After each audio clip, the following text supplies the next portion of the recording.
Beleza, vamos então dar continuidade às nossas aplicações, né, gerais que a gente tem dentro da área da biotecnologia e vamos entrar numa área nutricional, principalmente lidando com um dos peixes mais cobiçados no mundo, que é a carne de salmão. Tá?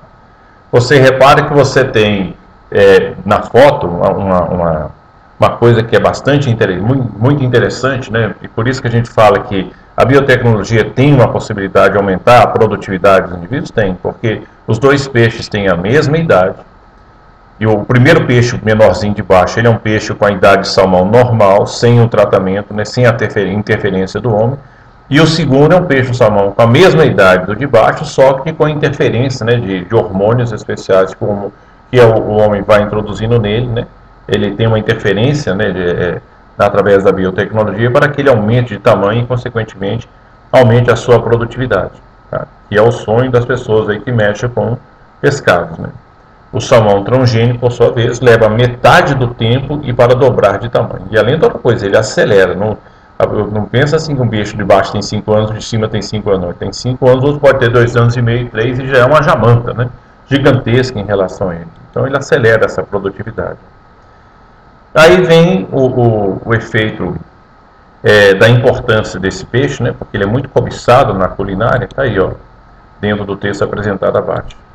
Ela é uma carne que é considerada muito saborosa. Ele é considerado o segundo peixe mais consumido do mundo. E ele perde apenas para o atum. Tá? O que é interessante no trabalho que é feito para ele ter esse peixe gigantesco lá em cima é a introdução do seu genoma de 2 tipos de DNA, né? Do peixe carneiro, né? Para a produção de uma proteína de anticongelamento, e do DNA do próprio salmão-rei para aumentar a produção de hormônio somatotrófico, que é o hormônio do crescimento.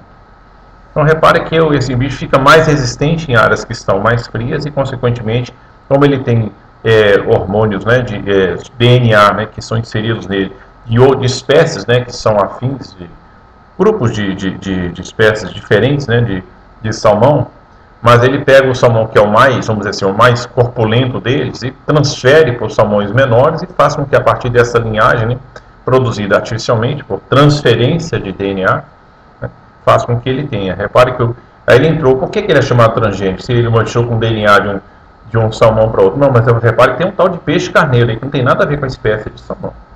Então, como eles são espécies distintas, aí, consequentemente, esse animal é transgênico.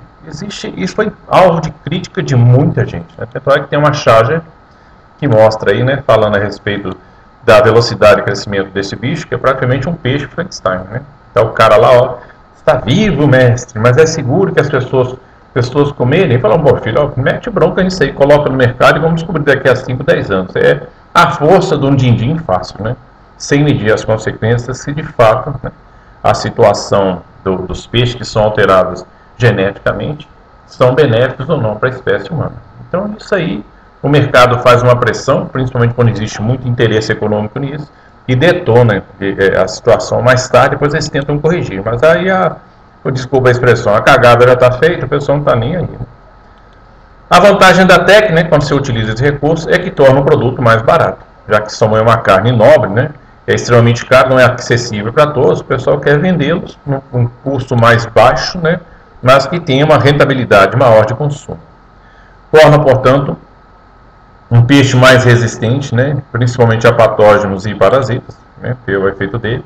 O salmão torna-se, consequentemente, mais resistente às condições ambientais. Você repara que ele introduziu no salmão uma proteína anticoagulante, quer dizer, ele pode habitar novas áreas mais frias, e nessas áreas mais frias, onde normalmente ele não deveria estar, ele pode se adaptar melhor nessa área e, consequentemente, viver, né, em condições ambientais, vamos dizer assim, não muito favoráveis para ele.